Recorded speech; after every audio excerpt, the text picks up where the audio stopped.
On a cette question ou remarque, est-il possible de nuancer l'affirmation « être aidant, c'est un choix » parce que pour beaucoup, ça n'est absolument pas le cas. Je ne sais pas comment vous avez accueilli cette situation. Moi, je l'ai accueilli naturellement. Hein. Voilà, il fallait s'occuper de maman. On ne s'est pas posé la question très longtemps. Mais ce que je tiens à dire, c'est qu'il y a quand même des moments de joie. Parce qu'avec mon frère, on a été extrêmement soudés en accompagnant notre maman. Et vraiment, toute notre relation d'amour familial, elle s'est complètement traduite pendant ce parcours.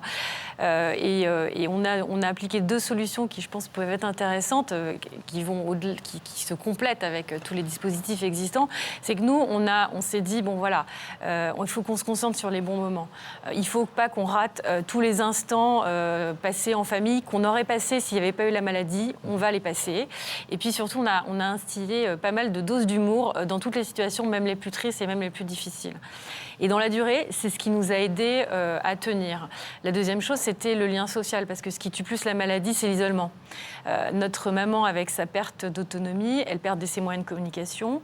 Du coup, mon frère et moi, on a décidé de devenir ses porte-parole.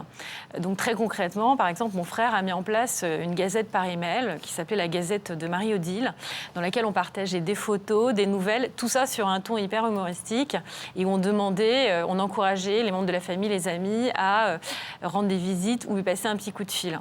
Et ça marchait. Voilà, on s'était fixé une règle, il n'y aurait pas un jour sans une visite et un coup de fil.